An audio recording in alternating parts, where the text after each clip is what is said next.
تو ابلیس کے بارے میں یہ جو کہانی سنائی جاتی ہے، یہ کہانی قرآن میں بیان نہیں ہوئی، یہ کسی صحیح حدیث میں بھی بیان نہیں ہوئی، یہ محض کہانی ہے، داستان ہے. قرآن نے صرف اتنی بات بیان کی. آپ کا سوال؟ اسلامک تھیولوجی میں جتنی مونوتھیسٹک ہسٹری آف مین ہے، اور اس میں بتایا جاتا ہے کہ شیطان جو ہے اپنی ڈاؤن فال سے پہلے، اپنے زوال سے پہلے ایک خدا سے محبت کرتا تھا، ان کی عبادت کرتا تھا اور خدا کو پسند تھا.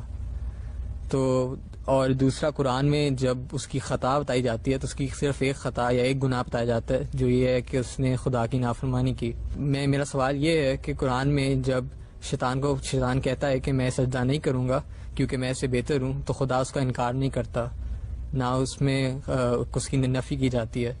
تو اگر اس میں کیا یہ خدا کے اینڈ پہ یہ ایک کوئی انجسٹیفائڈ چیز نہیں ہے کہ اس نہ شیطان کو اپنی غلطی کا احساس دلایا گیا؟ دوسرا، جو خدا جو ایک رحیم ہستی ہے، ایک رحمت والی ہستی ہے، انسان کی ہسٹری ایک بے رحمی یا ایک انفارگیون ایکٹ سے شروع ہوتی ہے. تو خدا ایک جو رول ماڈل ہے پوری انسانیت کے لیے، وہ کیا کہتے ہیں پہلے شیطان کو فرگیو نہیں کر سکا، تو ہمیں کیا فرگیو کرے گا؟ پہلی بات جو آپ نے فرمائی ہے کہ شیطان خدا سے بہت محبت کرتا تھا، غالباً آپ کا اشارہ ابلیس کی طرف ہے. یعنی میں نے تو واضح کر دیا کہ شیطان ایک ایڈجیکٹو یا اس میں صفت ہے جو انسانوں کے لیے بھی استعمال ہو جاتا ہے، وہ جنوں کے لیے بھی استعمال ہو جاتا ہے، لیکن اگر خاص ابلیس مراد ہے تو ابلیس کے بارے میں یہ جو کہانی سنائی جاتی ہے، یہ کہانی قرآن میں بیان نہیں ہوئی، یہ کسی صحیح حدیث میں بھی بیان نہیں ہوئی، یہ محض کہانی ہے، داستان ہے. قرآن نے صرف اتنی بات بیان کی ہے کہ وہ جنات میں سے تھا. یہ کبھی ہو ہی نہیں سکتا، خلاف عقل ہے کہ یک بیک اتنی بڑی سرکشی کا ارتکاب کر لیا جائے. سرکشی کے پہلے سے جراثیم موجود ہوتے ہیں، اس کے بعد آدمی اس کا ارتکاب کرتا ہے. چنانچہ وہاں بھی اسی طرح ہوا.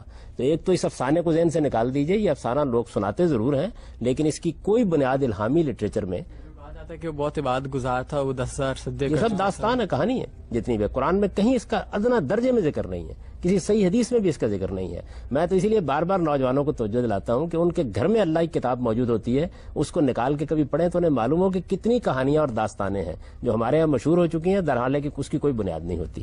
دوسری چیز یہ ہے کہ جو شیطان نے کیا وہ صرف نافرمانی نہیں ہے، وہ سرکشی ہے.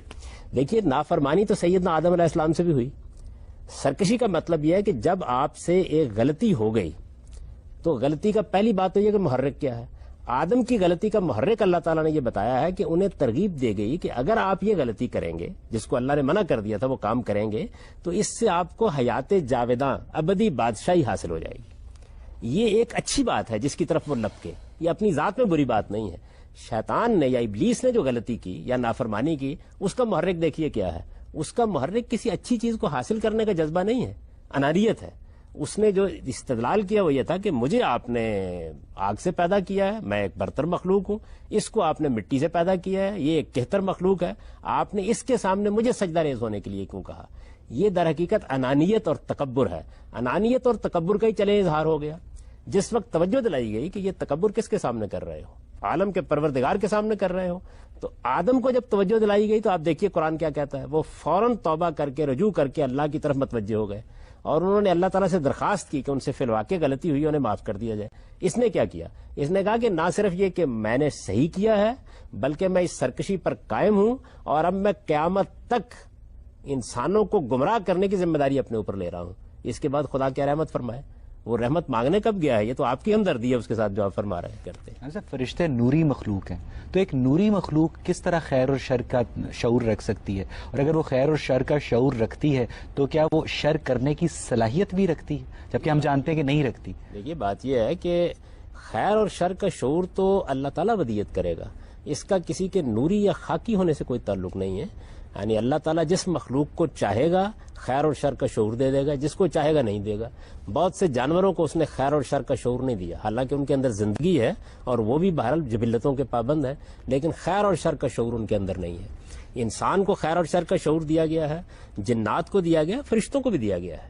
یعنی تینوں مخلوقات خیر اور شر کا شعور رکھتے ہیں، باشعور مخلوقات ہیں. نافرمانی کرنے کی صلاحیت رکھتے ہیں، وہ کرتے نہیں. کیوں نہیں کرتے؟ اس لیے کہ ہمہ وقت خدا کے حضور میں رہتے ہیں. نافرمانی کرنے کی صلاحیت یعنی وہ شجر و حجر کی طرح نہیں ہے کہ صلاحیت ہی نہیں رکھتے، ورنہ تو شرف کیا ہوا ان کا، وہ اللہ کے حضور میں رہتے ہیں، اس وجہ سے کبھی نافرمانی نہیں کرتے. جو بالکل ایسے ہے جیسے انسانوں میں سے جب کسی شخص کو پیغمبری کے منصب پر فائز کر دیا جاتا ہے تو پھر وہ خدا کے حضور میں ہوتا ہے اور آپ دیکھتے ہیں کہ اس سے غلطی نہیں ہوتی. کیا ہمیں اسلامی روایات میں بھی شیطان کی کوئی مارفالوجیکل ڈیٹیلز ملتی ہیں؟ بالکل ایسی کوئی چیز نہیں ملتی.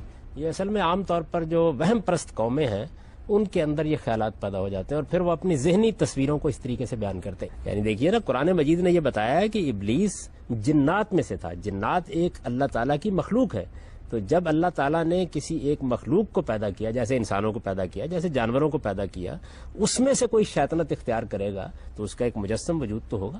اب سب یہ ایک بڑے مزے کی سچویشن سامنے آتی ہے کہ اگر ابلیس ایک جن تھا تو وہ کن دو جنوں کی اولاد تھا، اور اگر وہ خود پہلا جن تھا تو اس کی زوجہ کون تھی، اور اس کی اولاد میں سے مسلمان جن کیسے ہو سکتے ہیں؟ نہیں تو میری ملاقات ہوگی تو میں پوچھوں گا اس سے، یہ سارے سوالات پھر ہی معلوم ہو سکے گا. دیکھیں بات یہ ہے کہ اس وقت دنیا کے اندر انسانوں کا آپ جائزہ لیں.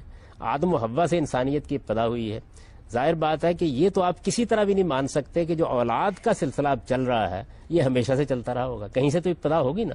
تو اس وجہ سے قرآن نے ہم کو یہ بتایا کہ پہلے مرحلے میں زمین کا پیٹ ہی ماں کا پیٹ بنا ہے، اس کے اندر سے انسانوں کو پیدا کیا گیا، انسانوں کے سب مخلوقات کو پیدا کیا گیا ہے. پھر اللہ تعالیٰ نے ایک لمبے عرصے کے بعد ہزاروں سال تک مخلوقات اس طرح سے پیدا ہوتی رہیں، ان کے اندر سے بعض مخلوقات کو اتنا ڈیولپ کر دیا کہ ان کے اندر اپنی نسل خود پیدا کرنے کی صلاحیت پیدا ہو گئی. اس کو قرآن نے لفظوں میں بیان کر دیا. دیکھیے قرآن کے الفاظ یہ ہیں، بدا خلق الانسان من طین ثم جعل نسلہ من سلالۃ من ماء مہین.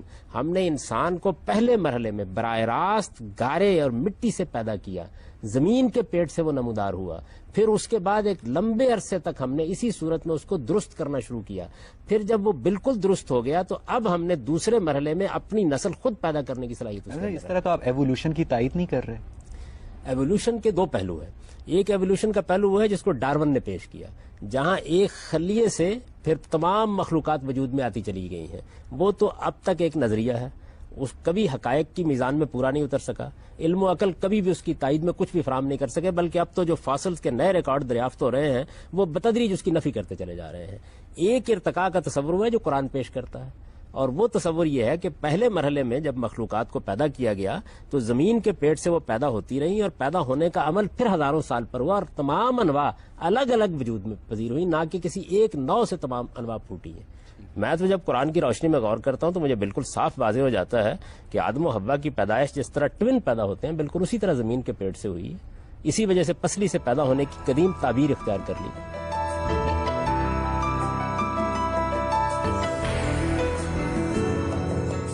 لیکن احادیث میں آتا ہے کہ حوا کو آدم کی پسلی سے پیدا کیا گیا، اس لیے وہ ٹیڑھی کیا کہتے ہیں صفت کی مالک ہے. ان احادیث کے اندر جو بات بیان کی گئی ہے وہ سب روایتوں کو جمع کریں تو بالکل دوسری بات معلوم ہوتی ہے. اس سے تو یہ معلوم ہوتا ہے کہ کسی موقع کے اوپر عورتوں کے بارے میں کس طرح کا رویہ اختیار کیا جائے، اس کو واضح کرنے کے لیے رسالت مآب صلی اللہ علیہ وسلم نے فرمایا کہ عورت کی مثال پسلی کی سی ہے، نازک بھی ہوتی ہے اور ذرا تھوڑا سا مزاج کے اندر ٹیڑھ بھی رکھتی ہے. اگر اس کو تم سیدھا کرنے کی کوشش کرو گے تو ٹوٹ جائے گی، اس کے ساتھ چلنا پڑتا ہے. یعنی حوا کو تو ایک تعبیر ہے، بڑی خوبصورت ادبی تعبیر ہے جو رسالت مآب صلی اللہ علیہ وسلم نے اختیار کی. یہ پسلی کا جو افسانہ عام طور پہ بیان کیا جاتا ہے یہ قرآن و حدیث کے لیے اجنبی ہے بالکل. یعنی حوا کو آدم کی پسلی سے پیدا نہیں کیا گیا، ایسی کوئی بات قرآن مجید میں بیان نہیں. قرآن تو جس طرح کی تصویر بیان کرتا ہے وہ یہ کہتا ہے کہ دونوں کو ہم نے نفس واحدہ سے پیدا کیا ہے.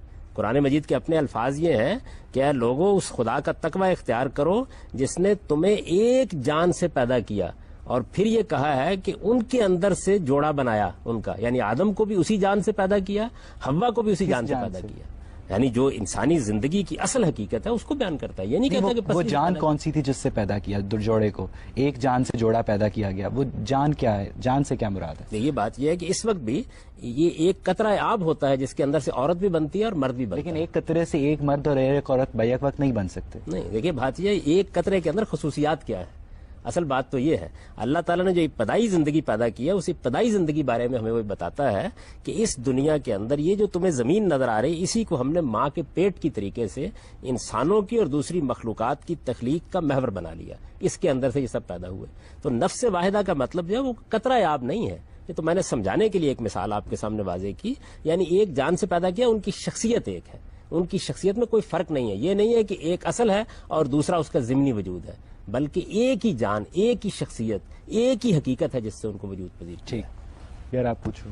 ہاں جی، میرا سوال یہ ہے کہ اگر شیطان کو قیامت تک جو ہے وہ انسان کو بہکانے کی چھوٹ دی گئی ہے تو رمضان میں اسے کیوں قید کر دیا جاتا ہے؟ اللہ تعالیٰ انسان کے نفس کے اور انسان کے دل کے اوپر کیوں نہیں مہر لگا دیتا بجائے کہ وہ شیطان کو قید کر دیتا ہے؟ اس کی کیا ریئلٹی ہے، کیا حقیقت ہے؟ شیطان کو جو مہلت دی گئی ہے وہ مہلت تو قیامت تک اس لیے برقرار رہنی چاہیے کہ انسان کو جو مہلت دی گئی ہے وہ قیامت تک برقرار ہے. یعنی انسان کے ساتھ معاملہ یہ نہیں کیا گیا کہ ایک خاص دور کے بعد اب انسان سے اختیار چھین لیا جائے گا. قیامت تک جتنے انسان پیدا ہوں گے ان سب کے پاس ارادہ بھی ہے، ان سب کے پاس اختیار بھی ہے. جب ارادہ و اختیار ہے تو اپنا ارادہ و اختیار استعمال کریں گے. ارادہ و اختیار اچھا بھی استعمال کریں گے، برا بھی استعمال کریں گے. برا استعمال کریں گے تو اس پر انسانوں میں سے جو لوگ سرکش ہو چکے ہیں وہ بھی اثر انداز ہوں گے، جو جنات میں سے سرکش ہو چکے ہیں وہ بھی اثر انداز ہوں گے. یہ اثر انداز ہونے کا عمل بعد کے زمانے میں ہوتا ہے. اب یہ دیکھیے کہ یہ جو بعد کا عمل ہے اس کو اللہ تعالیٰ روک بھی دیتے ہیں بعض اوقات. چنانچہ رمضان کے مہینے میں بعد کا عمل روکا جاتا ہے. آپ کے نفس کو روک دیا جائے تو پھر تو آزمائش ہی ختم ہو گئی، امتحان ہی ختم ہو گیا. یعنی ایک سپورٹ کھینچ لی جاتی ہے، جو برائی کے حق میں موجود ہے وہ کھینچ لی جاتی ہے، لیکن جو اچھائی کے حق میں سپورٹ ہے یعنی فرشتوں کی سکینت وہ رمضان میں بھی باقی رہتی ہے. اسلام میں ڈفرینٹ فرقے ہیں جو ڈفرینٹ کنسیپٹ دیتے ہیں اسلام کے بارے میں، تو ہم اپنے شعور کو استعمال کر کے کیسے ڈیسائیڈ کر سکتے ہیں کہ کون ٹھیک ہے؟ یہ بات یہ ہے کہ یہ جو سیکٹس یا فرقے ہیں یہ وجود میں کیسے آئے؟ شعور کو استعمال کرنے سے آئے. یعنی انسان اپنے شعور کو استعمال کرتا ہے تو کسی چیز کو سمجھنا چاہتا ہے تو اس میں غلطی بھی کھا جاتا ہے. بعض اوقات نیک نیتی سے غلطی کھاتا ہے، بعض اوقات تعصب کی وجہ سے غلطی کرتا ہے، بعض اوقات جذبات سے مغلوب ہو کے غلطی کرتا ہے. تو آپ اپنے شعوری سے اس کی غلطی اس پر واضح بھی کرتے ہیں. یعنی یہ فرقے اور یہ جو گروہ آپ کے ہاں بنے ہوئے ہیں یہ اس وقت ایک مصیبت بنتے ہیں جس وقت تعصبات میں مبتلا ہو جاتے ہیں. ورنہ انسان سوچتا ہے تو اس میں مختلف زاویہ ہے نظر وجود میں آ جاتے ہیں. ابھی دیکھیے ہم سب لوگ بات کر رہے ہیں، ہم انسان ہیں، ہمارے مابین بہت سی چیزوں میں اختلاف ہوگا. تو یہ کیا کوئی قابل مذمت چیز ہے؟ یہی تو انسان کا شرف ہے. جب آپ اس اختلاف کو اپنے تعصب کی وجہ سے چھوڑنے کے لیے تیار نہیں ہوتے، سرکشی پر اتر آتے ہیں، صحیح بات بھی نہیں سنتے کسی دوسرے کی اور باہمی احترام کے جذبے سے خالی ہو جاتے ہیں، تب یہ خرابی کا باعث بنتا ہے. تو انسان کا شعور ہی ہے جس کو استعمال کر کے مختلف آراء بنتی ہیں، اس سے پھر مختلف گروہ وجود میں آتے ہیں. انسان کا شعور ہی ہے جس کو استعمال کر کے آپ ان گروہوں کی غلطی بھی واضح کر سکتے ہیں. دیکھیے رسول اللہ صلی اللہ علیہ وسلم نے کتنی خوبصورتی سے یہ بات بیان کر دی کہ اگر آپ کو صحیح بات کو جاننا ہو تو آپ کے لیے کرائیٹیرین معیار کیا ہے. آپ نے فرمایا میری امت میں بھی بے شمار گروہ بن جائیں گے جیسے بنی اسرائیل میں بنے، لیکن وہ آدمی جو حقیقت کو جاننا چاہے اس کے لیے معیار کیا؟ آپ نے فرمایا ما انا علیہ واصحابی. وہ صرف تھوڑی سی زحمت کر کے دین کے بارے میں جب کوئی مسئلہ پیش ہو تو یہ معلوم کر لے کہ میرا اور میرے صحابہ کا طریقہ کیا تھا. کتنا واضح معیار ہے.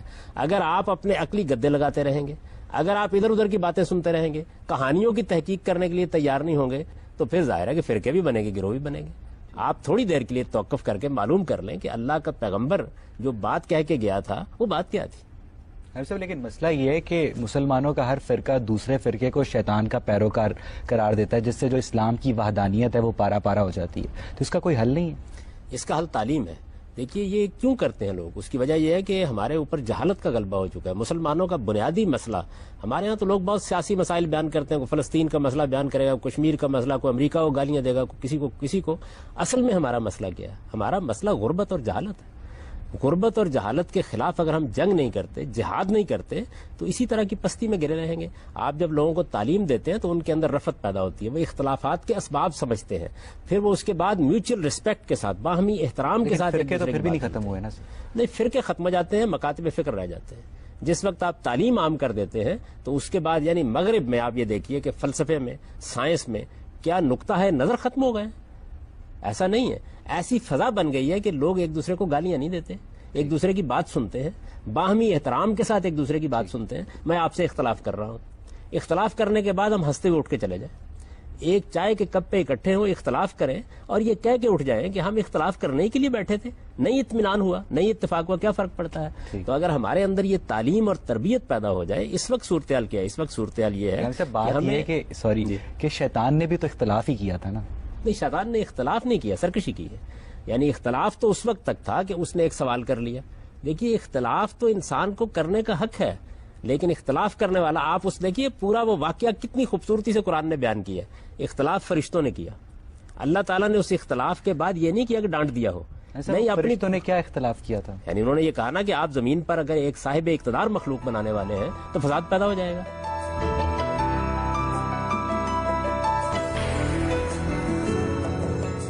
غام صاحب یہ بھی تو کہا جاتا ہے کہ شیاطین کو انسان سے 2000 سال پہلے بنایا گیا تھا اور وہ بھی صاحب ارادہ اور صاحب اختیار تھے، تو کیا انہوں نے فساد کریٹ نہیں کیا جتنا انسانوں نے کیا؟ بات یہ کہ جنات کے اندر بھی فساد پیدا ہوا اور فرشتوں کے سامنے ان کی بھی تصویر موجود تھی. وہ یہ جانتے تھے کہ ان کے اندر بھی فساد کے آثار موجود ہیں، لیکن کیوں ہے؟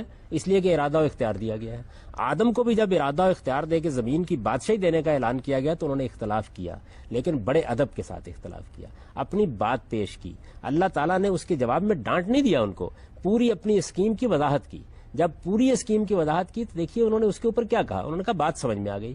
ابلیس نے یہ بات نہیں مانی. اس کو بتایا گیا کہ اس وقت تمہیں ایک امتحان میں ڈالا گیا تھا. وہ امتحان کیا تھا کہ تم اپنی انانیت کے تابع ہوتے ہو یا برتر خداوند کے حکم کی پیروی کرتے ہو. تمہیں اپنی بڑائی تو یاد رہی، خدا کی بڑائی یاد نہیں رہی. اس غلطی پر جب اسے متنبع کیا گیا تو یہ بھی ہو سکتا تھا کہ وہ مزید سوال کر لیتا، یہ بھی ہو سکتا تھا کہ وہ اپنا اشکال پیش کرتا. اس نے کہا کہ نہیں، اچھا اب مجھے ذلت میں ڈالا گیا ہے، میں اس ذلت کا بدلہ لوں گا اور قیامت تک سرکشی کے مقام پر کھڑا رہوں گا. تو یہ فیصلہ ہے اس کا جس کے بعد وہ اللہ کی رحمت سے محروم ہوا ہے. اسی طرح انسان کا معاملہ ہے. آپ کو غلطی لگی، مجھے غلطی لگی، میری غلطی مجھ پر واضح کی گئی. اس کو دیکھیں قرآن مجید نے خود سورہ نساء میں بیان کیا ہے. یہ بتایا ہے کہ وہ لوگ جو کسی وقت جذبات سے مغلوب ہو کر بڑے سے بڑے گناہ کا ارتکاب کر لیتے ہیں، یا ملون السوء بجہالہ، پھر اس کے بعد ان کو فوراً احساس ہوتا ہے کہ انہوں نے غلطی کر لی. اللہ نے یہ اپنے اوپر لازم کر رکھا ہے کہ بڑے سے بڑے گناہ کو بھی معاف کر دے. ٹھیک، تو آپ نے رویہ کیا اختیار کیا؟ اگر رویہ سرکشی کا ہے تو پھر یہ ہے کہ آپ کے دل میں ہمدردی کے جذبات پیدا ہو سکتے ہیں، لیکن کسی سرکش انسان کے لیے ہمدردی کے جذبات نہیں ہونے چاہیے. یعنی ہمارے ہاں بھی یہی صورتحال ہے کہ جس وقت کوئی آدمی سرکشی کے ساتھ قانون کی آنکھوں میں آنکھیں ڈال کر قانون توڑنے کی کوشش کرتا ہے، مقابلے میں کھڑا ہو جاتا ہے، اس کے بعد آپ کہتے ہیں کہ اس کو سخت ترین سزا دی جائے یا انتہائی سزا دی جائے، ورنہ تو افو درگزر کے بہت سے مواقع ہوتے ہیں. ماڈرن سائیکالوجی اور سوشولوجی سے یہ پتہ چلتا ہے کہ انسان کی سوشلائزیشن یا اس کا کلچر یا اس کی انوائرمنٹ جو ہے، جو اس کو خیر کے تقاضے بتاتا ہے، وہ بہت امپورٹنٹ ہوتے ہیں. جیسے افریقہ کے کچھ ٹرائبز میں کینیبلزم جو ہے وہ کیا بالکل جائز سمجھا جاتا ہے. تو ایک بچہ جو دیکھتا ہے کہ اس کی ماں، اس کے باپ، اس کے گرد و نواح میں اچھے لوگ جن کو وہ اچھا سمجھتا ہے، جس کے خیر کے تقاضوں کے حساب سے وہ کینیبلزم میں یا انسانی گوشت کھانے میں کیا کہتے ہیں ملوث ہیں، تو وہ اس کو برا کبھی نہیں سمجھے گا، جس کو ہم شر سمجھتے ہیں، مگر وہ تو خیر سمجھتے ہیں. خیر اور شر کے کچھ تصورات فطری ہیں، وہ عالمگیر ہیں، وہ تمام انسانوں میں پائے جاتے ہیں. کچھ چیزیں ایسی ہیں کہ جو سماجی اخلاقیات سے پیدا ہوتی ہیں. سماجی اخلاقیات اصل میں ان ایبسولوٹ یا مجرد تصورات کے بعد پیدا ہوتی ہیں. ان میں تبدیلیاں آتی رہتی ہیں، معاشرے کے لحاظ سے تبدیلیاں آتی رہتی ہیں، تمدن کی ترقی کے ساتھ تبدیلیاں آتی رہتی ہیں. ایبسولوٹ تقاضے اسی وجہ سے جاننے کی ضرورت پیش آتی ہے کہ وہ ہیں کیا. وہ مجرد تقاضے جو ہیں اسی وجہ سے قرآن مجید نے ان کو لسٹ کر کے الگ بیان کر دی ہے. جو ان کی بلبوتے پر اخلاقیات پیدا ہوتی ہے اس میں اختلاف بھی ہو جاتا ہے، اور اسی وجہ سے پیغمبروں کی ضرورت پڑتی ہے تاکہ ان کو بھی متعین کر لیا جائے. دوسری چیز یہ ہے کہ میں نے بار بار آپ کو یہ توجہ دلائی کہ انسان کے پاس ارادہ اور اختیار ہے. ارادے اور اختیار کو انسان غلط استعمال کرتا ہے. غلط استعمال کرنے کے نتیجے میں ایسی نوبت بھی آ جاتی ہے کہ اس کی فطرت بالکل مسخ ہو کے رہ جاتی ہے. چنانچہ آپ دیکھیے کہ بہت سے ایسے لوگ ہوں گے، بڑی انہوں نے نیکی سے خیر سے ابتدا کی ہوگی، بری صحبت میں پڑے، بتدریج صورتحال یہ ہو جاتی ہے کہ پھر وہ انسانوں کا خون پی رہے ہوتے ہیں اور ان کو احساس نہیں ہوتا کہ وہ یہ کام کر رہے ہیں. آپ دیکھیں ہمارے معاشرے کے اندر بہت سے مجرم ایسے ہیں، لیکن وہ جو بنیادی اخلاقیات اندر ہیں ان کا امتحان کیا ہے؟ ان کا امتحان یہ ہے کہ یہ تو ہو سکتا ہے کہ وہ کسی دوسرے کا خون پی لیں، لیکن جب انہیں بتایا جائے کہ ہم تمہارا خون پینے کا فیصلہ کر رہے ہیں، اس موقع پر وہ اندر جاگ اٹھتا ہے. جن لوگوں کو آپ کہتے ہیں نا کہ وہ یہ کرتے ہیں، آپ یہ دیکھیں وہ اپنے ساتھ وہ کرانے کے لیے تیار نہیں ہوتے. تو انسان کی فطرت میں کچھ تو فطری اخلاقیات ہیں، کچھ ان فطری اخلاقیات سے انفر کر کے استنباط کر کے سماجی اخلاقیات پیدا ہوتی ہیں. سماجی اخلاقیات بدلتی رہتی ہیں. مثلا بزرگوں کے معاملے میں ادب کا طریقہ اختیار کرنا ہے، یہ تو ایک اعلیٰ ترین قدر ہے. آپ بھی مانتے ہیں، میں بھی مانتا ہوں، ساری انسانیت مانتی ہے. ہمارے آج سے 50 سال پہلے اس نے سماجی اخلاقیات کی یہ صورت اختیار کر لی تھی کہ آپ کسی بڑے کے سامنے یا بزرگ کے سامنے سر ننگے نہیں جائیں گے. یہ تبدیل ہو گئی. اس کی وجہ یہ کہ یہ اصل میں اس کی مینیفیسٹیشن تھی. اصل قدر اپنی جگہ موجود ہے. ہو سکتا ہے آج ادب اور احترام کے نئے اسالیب وجود میں آ جائیں. تو یہ انسانی تمدن میں ہوتا رہتا ہے. عام طور پر ہمارے ماہرین سماجیات، عمرانیات اور ماہرین نفسیات جو غلطی کرتے ہیں وہ اصناف کی کیٹیگرائزیشن کی غلطی ہے. یعنی وہ فطری اخلاقیات اور سماجی اخلاقیات میں فرق نہیں کرتے.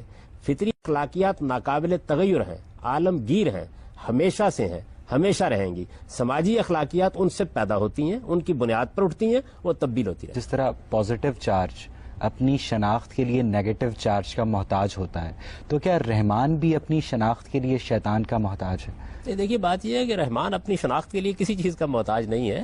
رحمان تو اپنی تخلیقی فعالیت کا اظہار کر رہا ہے، وہ خالق ہے، اس سے تخلیق کا ظہور ہو رہا ہے. چونکہ اس کے اندر رحمت کے دائیات موجود ہیں، اس لیے وہ بڑی سے بڑی اعلیٰ مخلوقات پیدا کرتا چلا جا رہا ہے. ان مخلوقات میں اس نے فیصلہ کیا کہ کچھ ایسی مخلوقات بھی پیدا کرے گا جن کو ارادہ اور اختیار دے گا. ارادے اور اختیار کے نتیجے میں شیطان وجود میں آتے ہیں، اور ارادے اور اختیار کے نتیجے میں انبیاء علیہ السلام وجود میں آتے ہیں.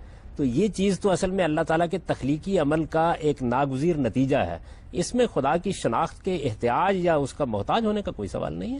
وہ اس سے بالا تر ہے. وہ تو یہ کہتا ہے کہ تم میری آیات کا کیا شمار کرو گے؟ اگر سارے تمہارے سمندر روشنائی بن جائیں اور سارے درخت قلم بن جائیں تو میری دنیاؤں کا تم احاطہ نہیں کر سکتے. ابھی تو ہمارا حال یہ ہے کہ یہ تھوڑی سی ہم نے سائنسی جدوجہد کی ہے پچھلے 200 سال میں، تو معلوم ہوا کہ اس کائنات کے اندر یہ ہماری زمین جس میں ہم بڑی چیز سمجھتے تھے، یہ ایک ذرہ ناچیز ہے. ہم صاحب اب مسئلہ یہ ہے کہ اب اگر ہر طرف رحمان کا ظہور ہو، شیطان ہو ہی نہ، تو پھر ہم برائی کو کس کے کھاتے میں ڈالیں گے؟ یہ بات یہ ہے کہ اگر رحمان کا ہر طرف ظہور ہو، جیسے کہ مجھے توقع ہے کہ جنت میں ہو جائے گا، تو اس موقع کے اوپر اب برائی ہوگی نہیں، اس لیے اس کو کسی کھاتے میں ڈالنے کی ضرورت نہیں ہوگی. اس کا مطلب ہے دنیا میں اسٹیبلٹی کے لیے شیطان اتنا ہی ضروری ہے جتنا رحمان. اختیار کے استعمال اور اس امتحان کے لیے جس میں انسان کو ڈالا گیا ہے، اس میں یہ ضروری تھا کہ آپ کے اندر یہ صلاحیت رکھی جائے کہ آپ برائی کر سکیں. یعنی ہمارے اندر جو صلاحیت ہے برائی کرنے کی، وہ شیطان ہے. آپ کے اندر جو صلاحیت ہے برائی کرنے کی، وہ آپ کے نفس کا دائیہ ہے. شیطان تو اصل میں یا ہم بنتے ہیں یا جنات بنتے ہیں، ہے نا. شیطان اس کو نہیں کہتے ہم. ہمارے نفس کے اندر اللہ تعالیٰ نے اس کو دیکھے کیسے بیان کیا، بتایا وَنَفْسٍ وَمَا سَوَّاهَا فَأَلْهَمَهَا فُجُورَهَا وَتَقْوَاهَا. میں نے انسانی نفس کو، انسانی شخصیت کو تشکیل دیا، میں نے اسے بنایا، اور جب اس کو نیک سکھ سے درست کیا تو اس کے اندر یہ صلاحیت رکھ دی کہ یہ چاہے تو خیر کا راستہ اختیار کرے، چاہے تو شر کا راستہ اختیار کرے. گاندھی صاحب، یہاں سے ہم آپ کی بات کو آگے بڑھائیں گے، لیکن ناظرین اس سے پہلے وقت ہوا ایک چھوٹے سے بریک کا. حاضر ہوتے ہیں بریک کے بعد.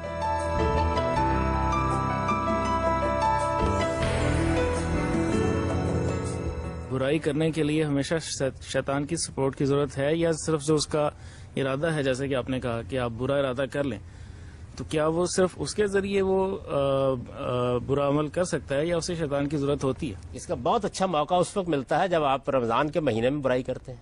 دیکھیے اللہ تعالیٰ کہتے ہیں کہ میں شیطان کو تو بند کر دیتا ہوں، جنات کو میں کسی قسم کے بھی وسوسے ڈالنے سے روک دیتا ہوں، اس کے باوجود برائی ہوتی ہے. تو اس کا مطلب یہ ہے کہ برائی کا منبع اور شر کا منبع خود آپ کا ارادہ و اختیار ہے. جب آپ اسے غلط استعمال کرتے ہیں تو اسے شر پیدا ہونا شروع ہو جاتا ہے. ایسا بات یہ ہے کہ مولانا مودودی اپنی تفہیم القرآن میں لکھتے ہیں کہ شیطان صرف اور صرف انسان کے اندر وسوسہ ڈالنے کی قوت رکھتا ہے، کسی کو جسمانی طور پر بیمار نہیں کر سکتا.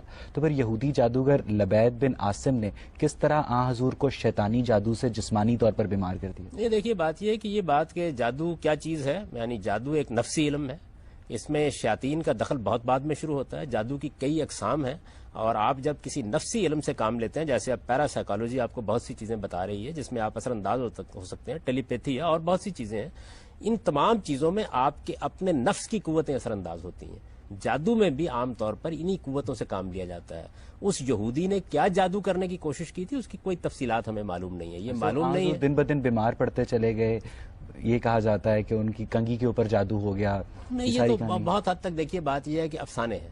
اتنی سی بات صحیح روایتوں کے اندر بیان ہوئی ہے کہ جادو کرنے کی کوشش کی گئی. دیکھیے یہود کے بارے میں یہ بات قرآن نے بھی واضح کر دی ہے کہ جب انہوں نے دیکھا کہ استدلال کے میدان میں اس دعوت کو شکست نہیں دی جا سکتی، اخلاقی لحاظ سے بھی یہ اتنے برتر لوگ ہیں کہ ان کے مقابلے میں کوئی بات نہیں کہی جا سکتی، تو جس طرح انہوں نے جسمانی نقصانات پہنچانے کے لیے بہت سے منصوبے بنائے، جیسے کبھی بلا کر پتھر لڑکا دیا یا اس طرح کے معاملات کیے، اسی طرح جادوگروں سے بھی مدد لی جس طرح کہ اب بھی ہمارے ہاں لوگ کرتے ہیں.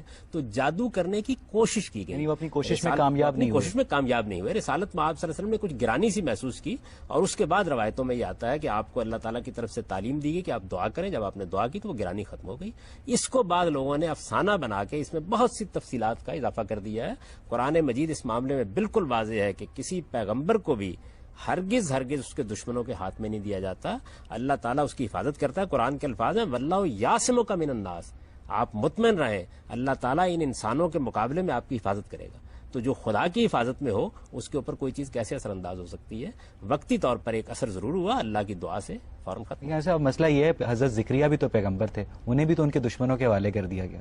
یہ بات یہ ہے کہ اللہ تعالیٰ جس وقت کسی قوم کو سزا دینا چاہتے ہیں اور جس وقت وہ یہ فیصلہ کر لیتے ہیں کہ اب اس قوم کو آخری درجے میں سزا دینی ہے, تو پھر بعض اوقات پیغمبروں کے ساتھ بھی یہ معاملہ ہوتا ہے کہ پھر ان کو حوالے کر دیا جاتا ہے, لیکن وہ بھی صرف نبیوں کو, رسولوں کے معاملے میں یہ کبھی نہیں ہوتا. ٹھیک, آپ پوچھیے. اگر ابلیس کے واقعے کو غور سے دیکھا جائے تو اس میں یہ انڈورس کیا جاتا ہے کہ ڈکٹیٹرشپ ہو, الٹیمیٹ ٹروتھ کا ایک کانسیپٹ ہو, اور اگر کوئی بات کہہ رہا ہے اور آپ اس کو صحیح نہیں سمجھتے تو آپ اس کو سزا دے دیں, بلکہ فار لائف سزا دے دیں.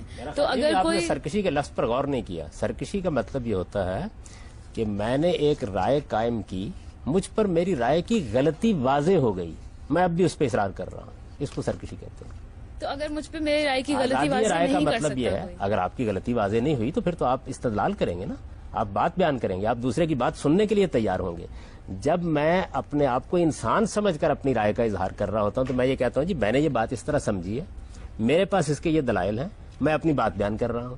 یہ چیز جو ہے یہ تو کبھی بھی سرکشی نہیں ہوتی. آپ 10 سال تک اظہار رائے کرتے رہیے, لیکن آپ سمجھنے والے بن کر اظہار رائے کر رہے ہیں. لیکن دیکھیے نا, اگر جس طرح کوئی ایک کنٹری کا کوئی رولر ہے جو کہہ رہا ہے کہ میں قرآن کے بیسس پہ رول کر رہا ہوں, اور میں آگے سے یہ کہہ رہی ہوں کہ قرآن عورتوں کی طرف ڈسکریمنیٹری لاز بناتا ہے, اور وہ میری بات نہیں مان رہا, تو ایک پوائنٹ ایسا آئے گا جب میں کچھ ایسا کرنا چاہوں گی کہ اب میں اپنے حقوق کے لیے کچھ کروں بجائے کہ صرف اظہار رائے کرتی رہوں, تو وہ اس کو سرکشی کاؤنٹ کیا جائے گا اور مجھے سزا دے دی جائے گی, یا اس کو کیا کس طرح سے؟ نہیں بھی دنیا کے قوانین بالکل مختلف ہیں. دنیا میں سزا دینے کے لیے یہ ضروری ہے کہ آپ نے کسی جرم کا ارتکاب کیا ہو. اگر آپ مسلمان ہیں اور مسلمان کی حیثیت سے آپ نے اسلام کے کسی قانون, کسی قاعدے کی خلاف ورزی کی ہے, تو اس کو خود بتا دیا گیا ہے کہ وہ کیا چیزیں ہیں جس میں آپ کو دنیا کے اندر پوچھا جا سکتا ہے, وہ کیا چیزیں ہیں جن میں خدا ہی پوچھے گا. تو آپ اگر مثال کے طور پر قرآن مجید کی کسی انٹرپریٹیشن کو بیان کرتی ہیں تو آپ کو پورا حق ہے کہ اسے بیان کریں, آپ اس کے دلائل دیں. فرق اس بات سے پڑتا ہے کہ میں ایک اسلامک اسٹیٹ میں رہتی ہوں, یا فرق اس بات سے پڑتا ہے کہ میں مسلمان ہوں یا نہیں؟ کی بات یہ ہے کہ آپ مسلمان ہیں تو آپ سے اس کے لحاظ سے تقاضے کیے جائیں گے. کیونکہ مسلمان کی آپ نے اسلام definition کو تو چھوڑ subjective دیا ہے. ہے تو آپ سے اس کے لحاظ سے بات کی تو جائے یہ گی. تو سبجیکٹو ڈیفینیشن ہے, ہو سکتا ہے یہ میں تو آپ کو سمجھتی ہوں بتانا کہ میں ہے. مسلمان ہوں اور کوئی اور سمجھتا ہو کہ میں مسلمان یہ آپ کو بتانا ہے. اگر آپ کہتی ہیں کہ میں مسلمان ہوں تو پھر آپ سے پوچھا جائے گا کہ آپ جو بات بیان کر رہی ہیں یہ قرآن میں کہاں لکھی ہوئی ہے, آپ سے پوچھا جائے گا یہ بات حدیث میں کہاں لکھی ہوئی ہے. آپ کہتی ہیں میں مسلمان نہیں ہوں, تو پھر استدلال قرآن اور حدیث کی بنیاد پر نہیں ہوگا, پھر عقل عام کی بنیاد پر ہوگا. یعنی مجھے اپنی پوزیشن تو واضح کرنی ہوگی نا. مثال کے طور پر میں نے فیصلہ کر لیا کہ میں فوج میں بھرتی ہو جاؤں گا. جب میں فوج میں بھرتی ہو گیا تو اب پھر میرے اوپر وہ ڈسپلن نافذ ہوگا نا جو فوج کے لیے ہے. میں نکل آتا ہوں, وہاں سے نکل آتا ہوں تو اب ظاہر ہے کہ مجھ پر وہ نافذ نہیں ہوگا. تو اسلامی ریاست کا کیا مطلب ہے؟ اسلامی ریاست کا مطلب یہ نہیں ہے کہ آپ سے آپ کی آزادی چھین لی جائے گی. آپ اپنی رائے دیجئے, آپ اختلاف کیجئے, اپنی انٹرپریشن کو پیش کیجئے, البتہ جو اکثریت کی رائے سے قانون بنا دیا جائے گا وہ نافذ ہو جائے گا, اور اس سے بھی اختلاف کا حق آپ کو حاصل رہے گا. یہ تو دیکھیے کوئی ریاست نہیں چل سکتی. ریاست چلانے کی کیا بنیادیں ہیں؟ یا تو شخصی ہوگا, یعنی کسی ایک شخص کو آپ اختیار دے دیں گے کہ وہ دنیا کا نظم چلائے یا آپ کی ریاست کا نظم چلائے. اسلام اس کا حامی نہیں ہے. وہ تو یہ کہتا ہے کہ ایک جمہوری ریاست ہونی چاہیے, نہ شخصی ہونی چاہیے نہ طبقاتی ہونی چاہیے. دنیا کے اندر اب تک جو حکومت کے نظام وجود میں ہے یا تو شخصی ہوتا ہے, مغلوں کی حکومت قائم تھی. آپ یہ جانتی ہیں کہ اکبر اعظم کا نقطہ نظر اور تھا, اس نے اس کا نفاذ کر دیا. عالمگیر کا نقطہ نظر اور تھا, اس نے اس کا نفاذ کر دیا. اب شخصی حکومت ہمارے ہاں مسلمانوں کے اندر بھی بہت سی جگہوں پر قائم ہے, وہاں وہ نفاذ کر رہے ہیں. طبقاتی حکومت کا مطلب یہ ہے کہ ایک خاص طبقے کو حکومت حاصل ہوگی, جیسے مثلا ایران میں ہے, وہاں طبقہ علماء کے ہاتھ میں اقتدار دے دیا گیا ہے, وہ اپنی رائے کے مطابق حکومت کر رہے ہیں. تیسرا راستہ یہ ہے کہ جمہوری حکومت قائم کی جائے. تو اسلام جس چیز کو کہتا ہے وہ جمہوری حکومت ہے. جمہوری حکومت کا مطلب یہ ہے, بات نہیں کرتے کہ اس پورے واقعے سے جو ابلیس اور اللہ کے درمیان کا جو واقعہ ہے, اس سے مونارکی اور ڈکٹیٹرشپ کو انڈورس کیا جاتا ہے, اور کیونکہ اس کو کہا جاتا ہے کہ وہ ایک الٹیمیٹ جسٹس ہے, جو ابلیس کو سزا ملی وہ الٹیمیٹ جسٹس ہے. تو کیونکہ صرف خدا کی یہ خیال تھا کہ وہ سرکشی کر رہا ہے اور ابلیس کا یہ خیال نہیں تھا, تو وہ دونوں اپوزنگ فورسز ہیں, تو ان کے بیچ میں ڈیموکریسی تو کہیں نظر دونوں اپوزنگ فورسز نہیں ہیں, ان میں سے ایک خالق ہے اور ایک مخلوق ہے. یہ بات بھی صحیح نہیں ہے کہ ابلیس کا یہ خیال نہیں تھا. ابلیس نے یہ مانا ہے کہ میں سرکشی کر رہا ہوں اور میں اس پر کھڑا ہو گیا ہوں اور میں اسی بنیاد کے اوپر مقابلہ کروں گا. یہ ساری بات ہوئی ہے, اور وہاں پر خدا کا انصاف ہے ہو رہا ہے. آپ بات کر رہی ہیں انسانوں کے معاملے میں. انسانوں کے معاملے میں اصول یہ ہے کہ امرہم شورا بینہم کا طریقہ ہوگا, یعنی اکثریت کی رائے کی بنیاد پر قانون سازی ہوگی, اکثریت کی رائے کی بنیاد پر فیصلے کیے جائیں گے, اکثریت کی رائے نافذ ہوگی. اقلیت کو حق حاصل ہے کہ وہ تنقید کرے, اپنی رائے بیان کرے, لوگوں کو اس کا قائل کرے. کل کو اگر اس کو اکثریت حاصل ہو جاتی ہے تو وہ قانون بن جائے. ٹھیک, تو دونوں چیزوں کو ملائیے نہیں. ایک دنیاوی قانون ہے, ایک خدا کے ساتھ معاملہ ہے. خدا کے ساتھ جب معاملہ ہوگا تو تب کسی عدالت میں ثابت کرنے کی ضرورت نہیں ہوگی, آپ کا ضمیر خود سامنے کھڑا ہو جائے گا.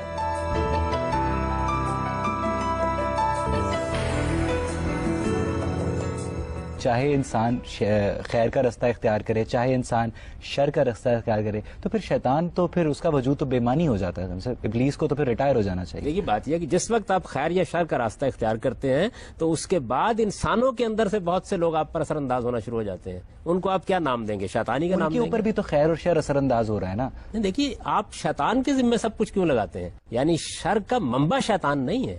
شیطان تو خود نفس کے اندر پیدا ہونے والے میلانات کے غلط استعمال کے نتیجے میں شیطان بنا ہے. میں نے آپ کو بتایا کہ ہم انسانوں کے بارے میں کہتے ہیں کہ یہ شیطان ہو چکا ہے. اب تو اس کو کس نے شیطان بنایا؟ اس کے نفس کے میلانات نے. ابتدا تو ہمیشہ وہاں سے ہوگی, یعنی اس کے اندر جو خیر و شر کی صلاحیت اس پہ اثر انداز نہیں ہو رہا. ابلیس بعد میں اثر انداز ہوگا. یعنی پہلے مرحلے میں تو انسان فیصلہ کرتا ہے. با ارادہ با شعور مخلوق ہونے کا مطلب ہی یہ ہے کہ فیصلہ مجھے کرنا ہے. آپ جائزہ لیں اس بات کا کہ شر کیسے وجود میں آتا ہے. ہمیشہ یا خواہش کا غلبہ ہوگا, یا رغبت کا غلبہ ہوگا, یا جذبات کا غلبہ ہوگا, یا تعصب کا غلبہ ہوگا. ہو نہیں سکتا اس کے بغیر. تو پہلے مرحلے میں تو آپ کے اندر شر پیدا ہوا. جب آپ نے شر کو پیدا کر لیا تو اب دوسرے اثر انداز ہوئے. تو شیطان شر کا منبع نہیں ہے.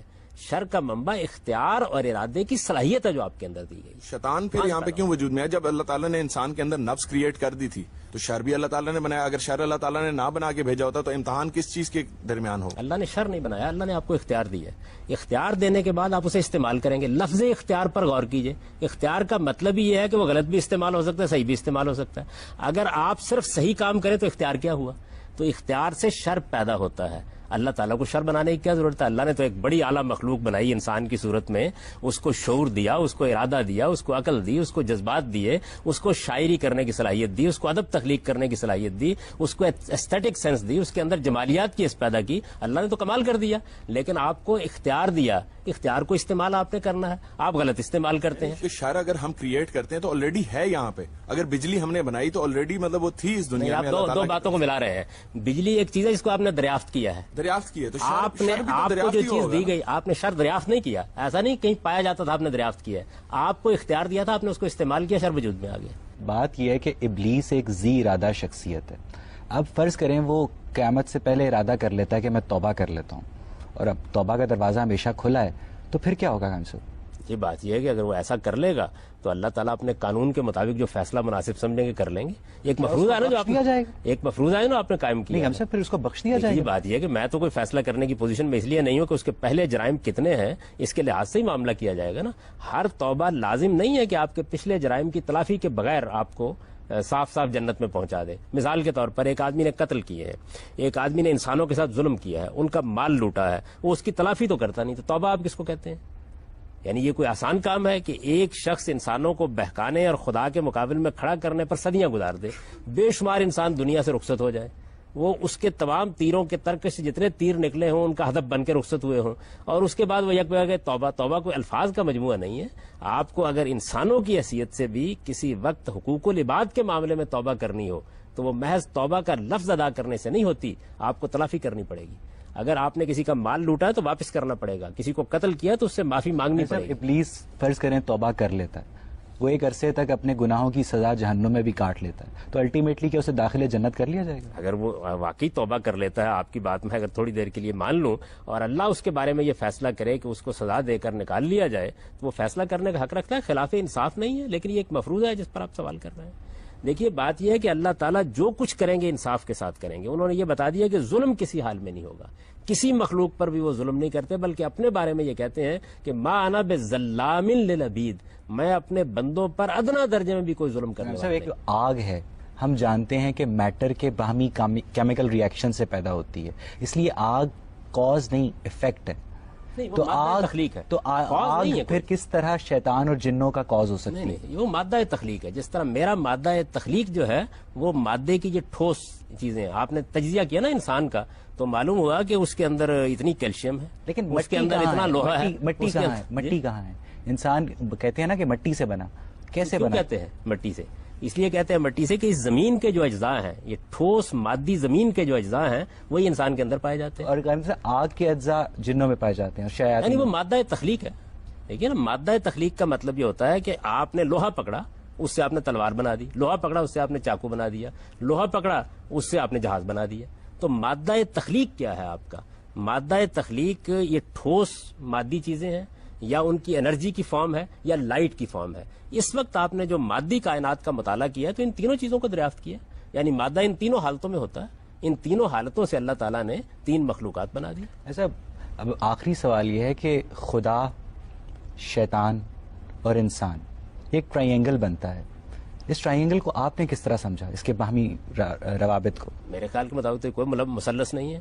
خدا خالق ہے اور ہم سب اس کی مخلوقات ہیں. ان مخلوقات میں فرشتے بھی ہیں، ان میں جنات بھی ہیں، ان میں انسان بھی ہیں. انسانوں کے اندر بھی نیک موجود ہیں، جنوں کے اندر بھی نیکوکار موجود ہیں. ہمارے اندر بھی غلطیاں کرنے والے موجود ہیں، ان کے اندر بھی غلطیاں کرنے والے موجود ہیں. ہمارے اندر بھی سرکش ہو کر کچھ شیطان بن جاتے ہیں، ان کے اندر بھی سرکش ہو کر کچھ شیطان بن گئے ہیں. یعنی یہ یوں تو نہیں ہے کہ یہ تینوں کی تینوں برتر قوتیں ہیں جو ایک مثلث کے زاویے بنا رہی ہیں. وہ خالق ہے، اس نے انسان کو ارادہ دیا، اس نے جنات کو بھی ارادہ دیا. 2 مخلوقات ہیں. ایک مخلوق کو ہم دیکھ رہے ہیں اپنی آنکھوں کے سامنے، ایک کے بارے میں ہمیں اطلاع دے دی گئی ہے. اور جانوروں کو ہم دیکھ رہے ہیں کہ انہیں ارادہ و اختیار نہیں دیا گیا. یعنی کتنی مخلوقات ہیں جن کو ہم نے دیکھا، دریافت کیا. جراثیم کے بارے میں کوئی جانتا ہی نہیں تھا، خوردبین ایجاد ہوئی تو معلوم ہوا وہ بھی ایک مخلوق ہے. اور ہزاروں لاکھوں کروڑوں کی تعداد میں خود ہمارے اوپر رینگ رہی ہوتی ہے. لیکن جب تک وہ ہمارے پاس اسباب نہیں پیدا ہوئے کہ اس کو دیکھ سکیں، ہم نہیں دیکھ سکے اس کو. اسی طرح کا معاملہ انسان اپنے حاضر علم میں گرفتار ہو جاتا ہے. تو جس طریقے سے آپ کو خوردبین کے نیچے لے جا کر بتایا جاتا ہے کہ دیکھیے ایک اور مخلوق بھی پائی جاتی ہے، اسی طرح اللہ تعالیٰ قرآن مجید میں یہ بتا رہے ہیں کہ ایک اور مخلوق جنات کی صورت میں پائی جاتی ہے. اس کا مادہ تخلیق آگ ہے، انرجی ہے، اور اس کے تحت وہ وجود میں آتی ہے. اس کے اندر بھی وہی صفات ہیں جو انسانوں کے اندر ہیں، ارادہ بھی ہے، اختیار بھی ہے، غلط بھی استعمال کرتی ہے، صحیح بھی استعمال کرتی ہے. آپ سورہ جن قرآن مجید کی پڑھیے، اس میں بتایا گیا ہے کہ جنات نے خود یہ بتایا کہ ہمارے اندر بڑے نیکوکار، اللہ کو ماننے والے، پیغمبروں کی دعوت پر ایمان رکھنے والے موجود ہیں، اور ہمارے اندر سرکش بھی موجود ہے. خدا فرشتوں کو مخاطب کر کے شیطان کے متعلق کہتا ہے کہ پستی فطرت نے سکھلائی ہے، یہ تیری مشیت میں نہ تھا میرا سجود. دے رہا ہے اپنی آزادی کو مجبوری کا نام، ظالم اپنے شعلہ سوزاں کو خود کہتا ہے دودھ. ناظرین، جب قرآن مجید میں اللہ تعالیٰ شیطان کو انسان کا کھلا دشمن قرار دیتا ہے تو وہ انسان کو شیطان کے اسی شعلہ سوزاں سے بچنے کی تلقین بھی کرتا ہے. اور اب یہ انسان پہ ہے کہ یا تو وہ رحمان کے رستے پہ چل کر جنت کا طلبگار ہو، یا شیطان کا پیروکار بن کے دوزخ کا حقدار ہو. اس کے ساتھ ہی مجھے اور پروگرام غامدی کی پوری ٹیم کو اجازت دیجیے. خدا حافظ.